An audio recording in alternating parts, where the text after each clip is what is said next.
স্বপ্ন দেখলে একদিন তা ছুঁয়েও দেখা যায়।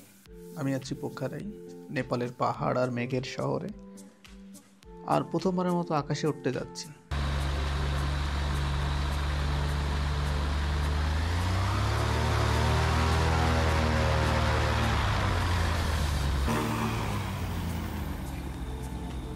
ছোটবেলায় ভাবতাম আকাশটা কাছে থেকে দেখতে কেমন লাগে। আজ সেই কৌতূহলের উত্তরের খোঁজেই বেরিয়েছে এই যাত্রায়। এখানে বাতাসেও স্বপ্নের গন্ধ, হিমালয়ের ছোঁয়া পাওয়া যায় প্রতিটা নিঃশ্বাসে। পোখারা যে কারো হৃদয়ে জায়গা করে নেওয়ার মতো একটা শহর।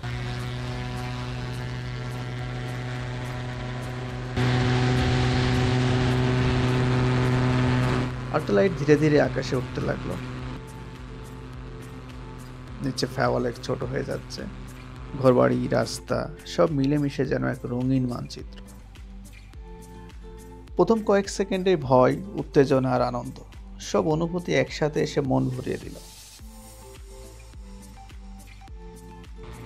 কানে শোষ শব্দ, চোখের সামনে বিস্তৃত নীল আকাশ আর বুক ভরা রোমাঞ্চ, সত্যি এক অসাধারণ অনুভূতি।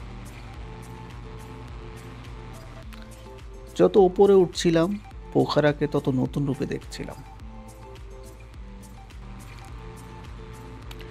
নীল ফ্যাওলেকটা যেন স্বচ্ছ আয়নার মতো শহরের সৌন্দর্য প্রতিফলিত করছে। রাস্তা, ঘরবাড়ি, মানুষজন এত কিছু একসাথে ওপর থেকে দেখে একটা আলাদা অনুভূতি হচ্ছিল। দৈনন্দিন জীবনের ব্যস্ততা, শব্দ সব মিলেমিশে নিচের সেই ছোট্ট পৃথিবীতে বন্দী। আর এই মুহূর্তে আমি শুধুই স্বাধীন। আকাশে ভেসে থাকতে থাকতে মনে হলো স্বাধীনতা আসলে অনেক সহজ, শুধু একবার ডানার ভরসা পেতে হয়।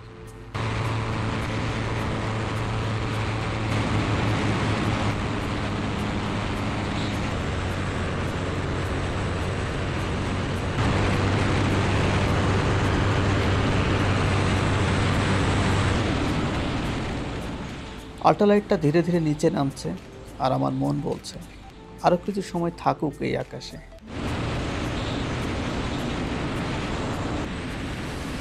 পৃথিবী আবার কাছে আসছে, কিন্তু আমি বদলে গেছি।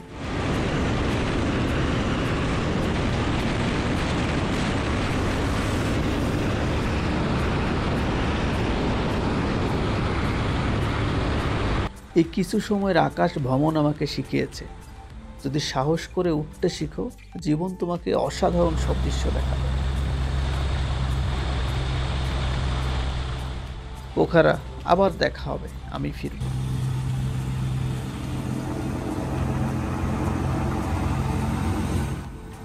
মাঝে মাঝে আমরা ভুলে যাই আসলে আমরা কত সুন্দর একটা পৃথিবীতে আছি। আমাদের জীবনে এমন কিছু মুহূর্ত প্রয়োজন যা আমাদেরকে মনে করিয়ে দেবে আমরা এখনো বেঁচে আছি। আমাদের স্বপ্ন দেখতে হবে, সেটা অনুভব করতে হবে, এবং দিন শেষে নিজেকে খুঁজে পেতে হবে। এই উড়ান আমার জন্য তেমনই এক মুহূর্ত, অল্প কয়েকটা মিনিটের অভিজ্ঞতা, কিন্তু অনুভূতি সারা জীবনের।